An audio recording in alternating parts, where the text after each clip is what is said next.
कुछ भी ना करने की क्रिया है। ध्यान में करना क्या है? केवल शांत बैठना है, चिन्मुद्रा लगी हुई, पद्म आसन, नेत्र बंद, और मन को माथे के बीच में केंद्रित करते हुए एक ऊर्जा की चक्रवात को आप महसूस करें।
जीवन क्या है? एक जीने की कला है, तकनीक है। हम लोग मरने के पहले मर जाते हैं। हाय मर गया, हाय मर जावा, हाय मर गया, हाय मर जावा। हमारा पूरा जीवन इस पे आधारित होता है। हमने कभी जीने की बात नहीं की है कि हाय जी जावा, मैं जीना चाहता हूं, मैं बहुत शानदार जीना चाहता हूं। योग दर्शन जीने की कला सिखाता है। हम जिए तो कैसे जिए? जीना भी एक तकनीक है, एक टेक्निक है।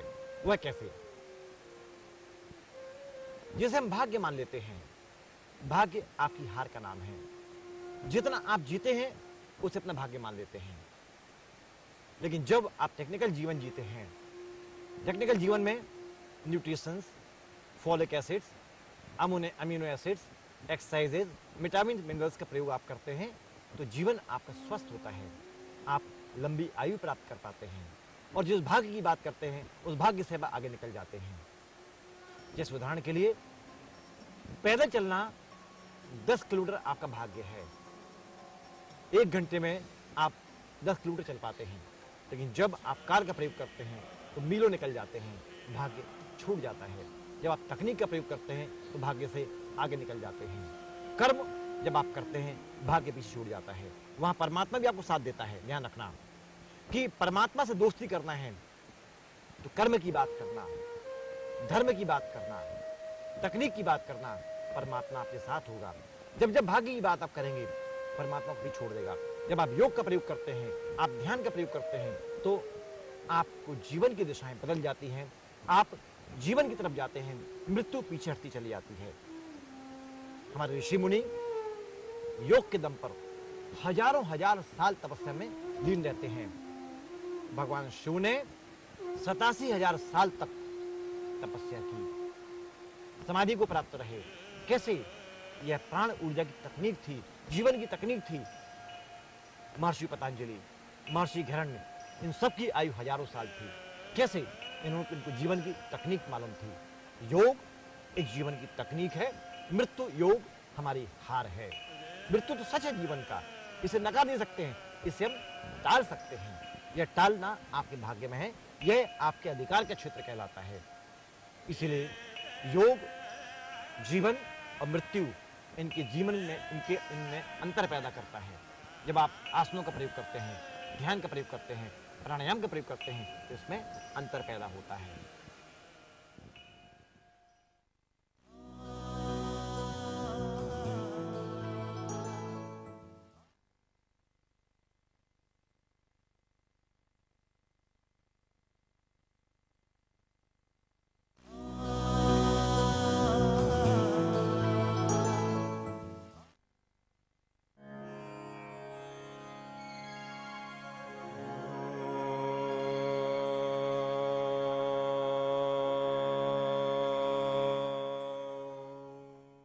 धनुरासन यानी शरीर को बो की आकृति बनाना है, धनुष की आकृति बनाना है।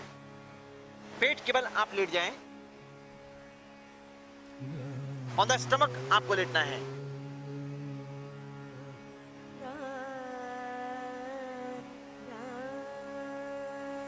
दोनों हाथ की तेलियों से एंकल पकड़िए, टखना पकड़ें, टखना को कस के पकड़ना है। अब नाभि केवल संपूर्ण आकृति को बैलेंस करना है। श्वास लेते हुए एक, ऊपर उठें और ऊपर खींचिए। दोनों पैरों को मैक्सिमम ऊपर खींचने का अभ्यास करिए।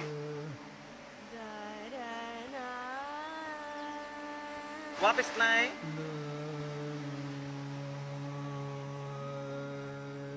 एंकल आप कस के पकड़िए। श्वास लेते हुए दो, पैरों को मैक्सिमम ऊपर खींचने का अभ्यास करें।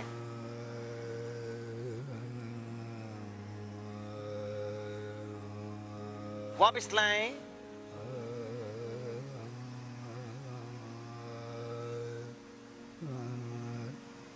श्वास लेते हुए 3,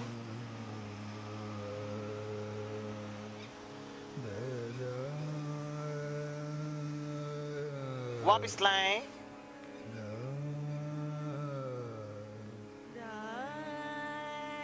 श्वास लेते हुए 4,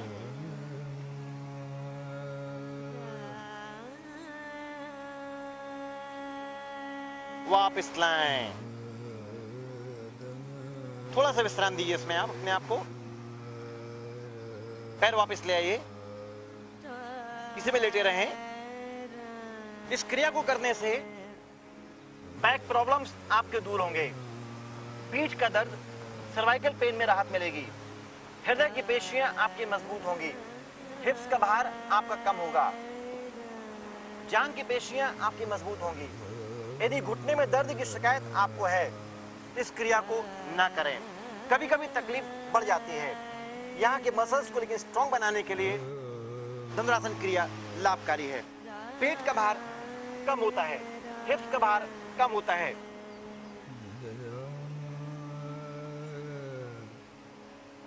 धीरे से करवट लेकर आप बैठ जाइए।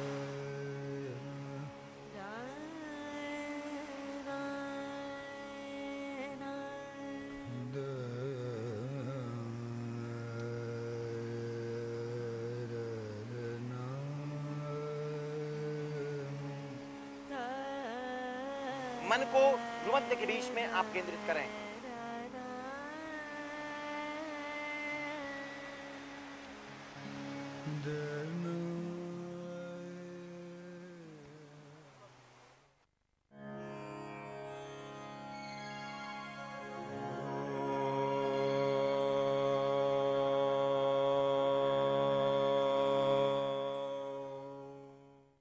विभक्त पश्चिमोत्तानासन मतलब पैरों को फैलाना, विभक्त करना, फैलाना। चलिए शुरुआत करते हैं। दोनों पैरों को मैक्सिमम फैलाइए, यानी दोनों एड़ियों में करीब 3 फीट का और 4 फीट का अंतर होना चाहिए। दोनों हाथ कंधे के समानांतर। राइट हैंड से लेफ्ट टो को पकड़ना है और माथा घुटने में छुलाना है। राइट हैंड लेफ्ट टो, श्वास छोड़ते हुए 1, माथा घुटने में छुलाइए।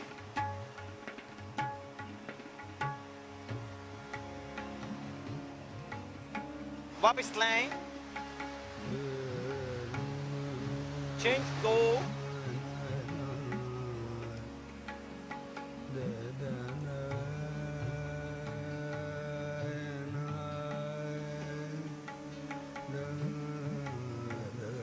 वापस लाएं, चेंज 3,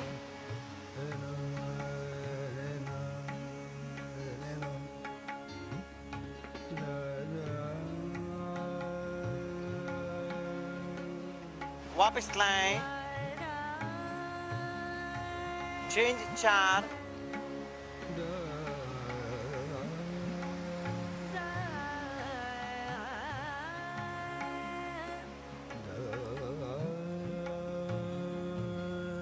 वापस लाएं,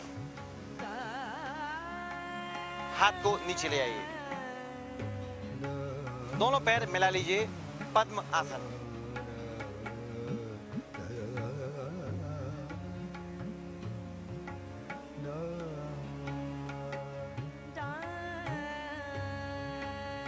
इस क्रिया को करने से पेट का भार आपका कम होता है, महिलाओं का मासिक धर्म नियमित होता है, चेस्ट की मसल्स मांसपेशियां आपकी मजबूत होती हैं, बढ़ा हुआ पेट आपका कम होता है, गैसेस के प्रॉब्लम्स आपके कम होते हैं, चेहरा आपका कांतिमय होता है, नेत्र ज्योति आपकी बढ़ती है, हृदय की उम्र आपकी बढ़ती है, दमा के रोग आपके दूर होते हैं। हाँ, यदि बैकिक प्रॉब्लम आपको हो रहा है, यदि कमर में आपको तकलीफ है, उस अवस्था में यह आसन वर्जित माना गया है।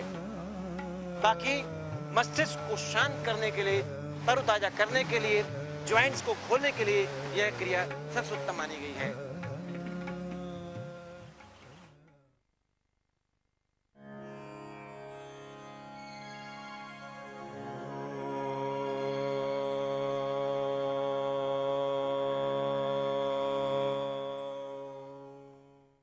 भारद्वाज आसन, महर्षि भारद्वाज के नाम पर यह आसन बना हुआ है। कमर की तकलीफ को दूर करने के लिए, सर्वाइकल पेन को दूर करने के लिए क्रिया बहुत इफेक्टिव है। चलिए शुरुआत करते हैं, पद्मासन खोलें और पहले बैठ जाएं वज्र आसन। वज्र आसन भोजन करने के बाद का आसन माना गया है। भोजन करने के बाद इस आसन में जरूर बैठें, इससे आपका पेट साफ होगा, कब्जियत दूर होती है। कम से कम 5 मिनट बैठना ही चाहिए भोजन करने के बाद। अब करते हैं भारद्वाज आसन। चलिए शुरू करें। पहले हिप्स को राइट साइड ले आएं और पैर को खोल दीजिए। पैर अब लेफ्ट हैंड से अपोजिट घूम जाइए, क्रॉस करते घूमें, एक और पीछे घूमिए। स्पाइन में आप जोर महसूस करेंगे।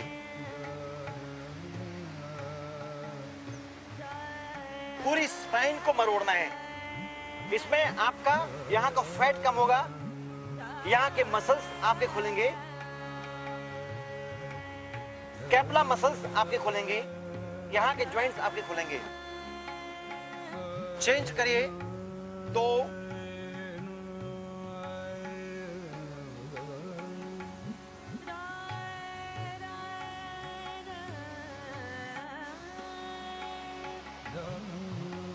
मैक्सिमम घूमें, पीछे घूमिए, अपोजिट घूमें। स्कैपुला बोन को खोलने के लिए, लैटिसाइमस मसल्स को खोलने के लिए क्रिया बहुत इफेक्टिव है।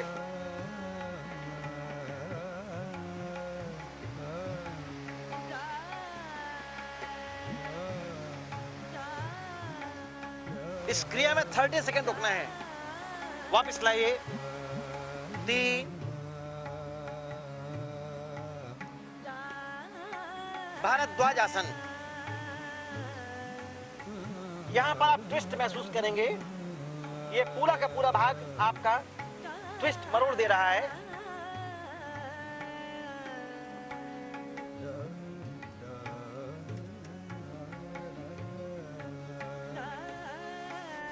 वापस लाएं, 4,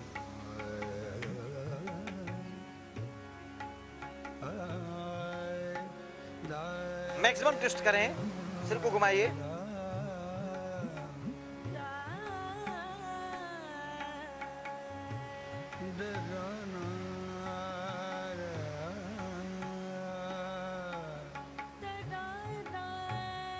वापस लाएं, पद्मासन बैठ जाइए।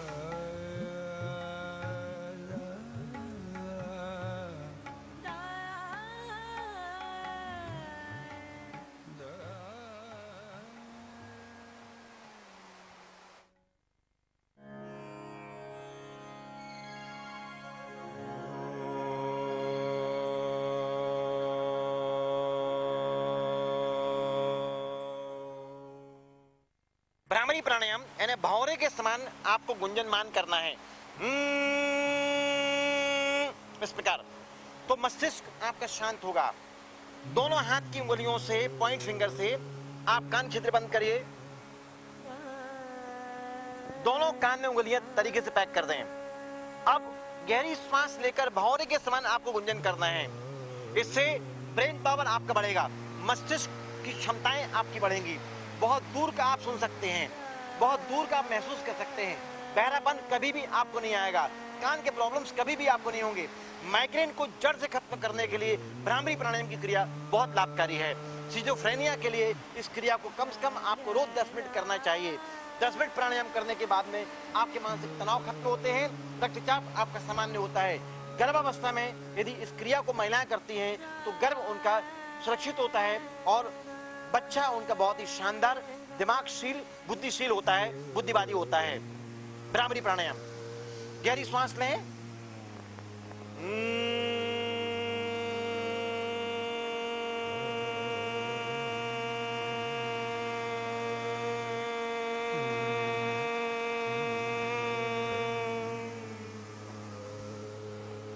फिर गहरी सांस लेकर गुंजायमान करना है। एन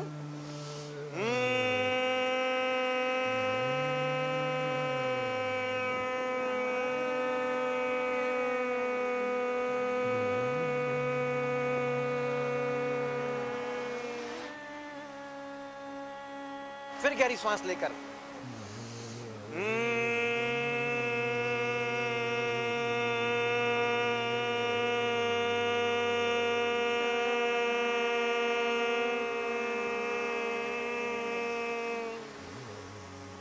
इस प्रकार इस क्रिया को कम से कम 10 बार करना चाहिए।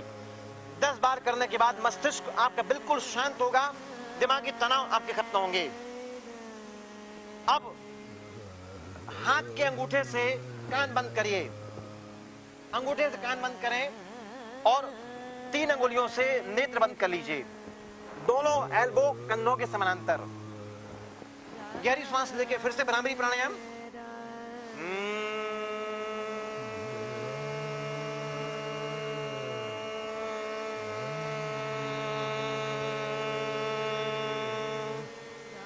इसको करने से आपकी गुस्सा शांत होती है, इसको करने से आपके दृष्टिकोण सकारात्मक होते हैं, आपकी थिंकिंग पॉजिटिव होती है, दुनिया आपको अच्छी लगती है, लोग आपको अच्छे लगते हैं, दुश्मन दोस्त बन जाते हैं।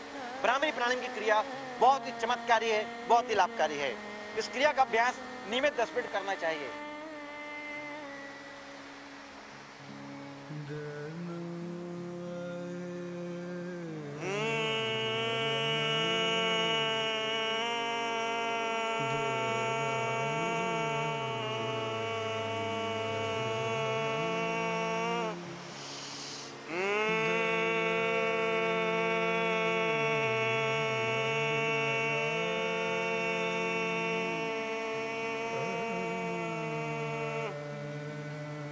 क्रिया समाप्त। हाथ नीचे ले आइए और कुछ देर बिल्कुल शांत बैठे ध्यान अवस्था में। हाथ नीचे ले आइए,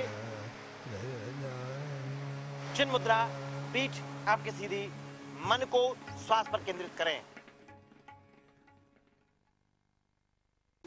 मृत्यु योग ये जीवन का सच है। इस सच को हम टाल भी सकते हैं थोड़ा झूठ बोलकर। कैसे? यदि हम बार बार अपने भाव सकारात्मक करें और हम अपने आप से बार बार ये कहें, नहीं, तुम्हारा उद्देश्य जीवन है, परमात्मा ने आपको जीने के लिए यहां भेजा है, जीवन मेरे हाथ में है, मृत्यु परमात्मा के हाथ में है।